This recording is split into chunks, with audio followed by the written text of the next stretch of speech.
اور ایسی خواتین 40 سال کی عمر تک پہنچنے سے پہلے بھی مینوپاز میں جا سکتی ہیں۔ اب آئیں بات کرتے ہیں کہ مینوپاز کی وجہ سے کیا کیا کمپلیکیشنز ہوتی ہیں۔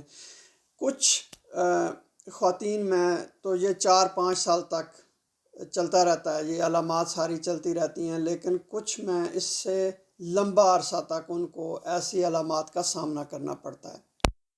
جب خواتین میں ایسٹروجن جو اس کا لیول ہوتا ہے جب وہ گر جاتا ہے تو ان میں دل کی امراض بڑھنے کا بہت زیادہ خطرہ جو ہے وہ ہو جاتا ہے، اور اس کی وجہ سے بہت زیادہ اموات بھی ہوتی ہیں۔ تو آپ کو یہ چاہیے کہ آپ اپنے ڈاکٹر سے مشورہ کریں، آپ ان سے غذاؤں کے بارے میں پوچھیں، باقاعدگی سے ورزش کریں، اور جو اپنا وزن ہے اس کو اپنے قابو میں رکھیں تاکہ آپ کو دل کی بیماری کا سامنا نہ کرنا پڑے۔ اس کے بعد جو عورتوں کی ہڈیاں ہوتی ہیں، وہ ہڈیاں جو ہیں وہ کمزور ہونا شروع ہو جاتی ہیں، اور ان میں جو ٹوٹنے کا زیادہ خدشہ ہوتا ہے کہ ذرا سی بھی چوٹ لگے تو وہ ہڈیاں جو ہیں ٹوٹ سکتی ہیں۔ تو آپ خاص طور پہ جو رسٹ یعنی کہ آپ کی جو ہاتھ اور ہاتھ کا جوڑ ہوتا ہے وہ بڑا کمزور ہوتا ہے، ریڑھ کی ہڈی بھی کمزور ہوتی ہے، تو آپ کیلشیم اور اپنے ڈاکٹر سے مشورہ کر کے اور بھی غذاؤں کے بارے میں بھی پوچھیں، اور تاکہ آپ کی ہڈیاں جو ہیں وہ مضبوط رہیں۔ پھر مینوپاز کے بعد ایک اور بہت بڑا مسئلہ ہوتا ہے کہ جو پیشاب ہوتا ہے اس کو کنٹرول کرنا بہت مشکل ہو جاتا ہے۔ اس کی وجہ یہ ہوتی ہے کہ جو وجائنا ہوتی ہے اور یورتھرا جو پیشاب کی نالی ہوتی ہے، ان میں جو کنٹرول کرنا ان عورتوں کے لیے ان کے اوپر تھوڑا سا مشکل ہو جاتا ہے۔ تو اس میں یہ ہوتا ہے کہ جو مستور ہے یا خاتون ہے اس کو اچانک شدید خواہش ہوتی ہے کہ وہ فوراً جائے باتھ روم میں، کیونکہ اس کو جو پیشاب ہے وہ کنٹرول کرنا بہت مشکل ہو جاتا ہے۔ اور اس میں کئی دفعہ ایسے بھی ہوتا ہے کہ کھانسی کرنے سے بھی پیشاب جو ہے وہ خطا ہو جاتا ہے، یا کوئی وزن اٹھانے سے بھی پیشاب جو ہے خطا ہو جاتا ہے۔ اس کے لیے ایک خاص قسم کی ورزش ہوتی ہے، لیکن وہ آپ اپنے ڈاکٹر سے مشورہ کریں، مشورہ کر کے وہ ڈاکٹر آپ کو بتائے گا کہ آپ نے کیسے ورزش کرنی ہے تاکہ آپ کو جو پیشاب خطا ہونا ہے اس کے اوپر قابو پایا جا سکے۔ پھر اس کے بعد جیسا کہ میں نے آپ کو بتایا پہلے بھی کہ جو وجائنا ہے وہ خشک ہو جاتی ہے، جس کی وجہ سے عورت کو جنسی عمل جو ہے وہ اچھا نہیں لگتا، یا اس میں درد بہت زیادہ ہوتا ہے اور اس میں خون بھی آتا ہے۔ تو اس کے لیے ایسی چیزیں استعمال کی جائیں جس کی وجہ سے وہ لوبریکنٹ مثلاً استعمال کیے جائیں۔ پھر عورتیں جو مینوپاز میں جاتی ہیں اس کے بعد ان میں یورینری ٹریکٹ انفیکشن یعنی کہ پیشاب کی نالی میں انفیکشن ہونے کے بہت زیادہ امکانات ہوتے ہیں، اور وہ ان کو بہت زیادہ ہوتی ہے۔ تو اس کو بھی جب بھی آپ کو ایسی علامات ظاہر ہوں تو آپ فوراً ڈاکٹر سے رابطہ کریں تاکہ وہ اس کا علاج کر سکیں۔ پھر اس میں ایک بہت بڑا مسئلہ ہوتا ہے کہ وزن جو ہے وہ وزن بہت بڑھ جاتا ہے۔ اس کے لیے آپ نے وزن کو کنٹرول کرنا ہے، اپنی غذا پہ خاص خیال رکھنا ہے، اور جو ورزش ہے وہ باقاعدگی سے کرنی ہے۔ اس کی تشخیص بڑی آسان ہوتی ہے، جو علامات ہوتی ہیں ان کے مطابق تشخیص کی جاتی ہے، لیکن کچھ عورتوں میں جو آپ کا ڈاکٹر ہوتا ہے وہ کچھ خاص قسم کے ٹیسٹ کرواتے ہیں۔ اس میں فولیکل سٹیمولیٹنگ ہارمون ہوتا ہے، جو ایسٹروجن پروجسٹرون لیول ہوتے ہیں، یہ چیک کیے جاتے ہیں۔ پھر اس کے علاوہ thyroid hormone functions, thyroid stimulating hormone وہ بھی چیک کیا جاتا ہے۔ تو وہ آپ کا ڈاکٹر فیصلہ کرے گا اور آپ کو بتائے گا اور آپ کے ساتھ ڈسکس کرے گا کہ کون کون سے ٹیسٹ کروانے ہیں۔ علاج میں آپ کو پتہ ہے کہ ہارمون تھراپی ہوتی ہے کہ ایسٹروجن شروع کروائی جاتی ہے تاکہ جو ہے آپ کے ہارٹ فلشز اور جو دوسری آپ کو علامات ظاہر ہو رہی ہیں ان پہ قابو پایا جا سکے۔ عموماً ایسا ہوتا ہے کہ تھوڑی مقدار شروع کی جاتی ہے، پھر اس کے بعد اس کو ایڈجسٹ کیا جاتا ہے۔ پھر اس کے علاوہ ایک ایسٹروجن ویجائنل ایسٹروجن بھی استعمال کی جاتی ہے تاکہ جو خشکی ہے اس پہ بھی قابو پایا جا سکے۔ اور اگر کسی عورت میں زیادہ ہو، ذہنی تناؤ کا وہ شکار ہو، پریشان ہو، تو اس میں جو اینٹی ڈپریسنٹ گولیاں یا دوائیاں بھی شروع کروائی جاتی ہیں۔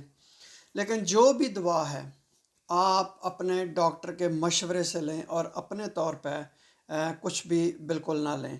پھر ایک ہوتی ہے گیبا پینٹین، اس کو بھی استعمال کیا جاتا ہے تاکہ جو علامات ہیں ان پہ قابو پایا جا سکے۔ پھر جیسا کہ میں نے آپ کو بتایا کہ چونکہ اس میں ہڈیاں کمزور ہو جاتی ہیں، ایسی دوائیں، ایسے فوڈ سپلیمنٹ دیے جاتے ہیں کہ تاکہ آپ کی ہڈیوں کو کمزور ہونے سے روکا جا سکے اور تاکہ ان میں کسی قسم کا فریکچر نہ ہو اور آپ اپنی نارمل زندگی گزاریں۔ بہت شکریہ یہ ویڈیو دیکھنے کا۔ اگر آپ کے ذہن میں کوئی سوال ہے تو آپ کمنٹس کے سیکشن میں لکھیں، میں اس کا جواب دوں گا۔ بہت شکریہ۔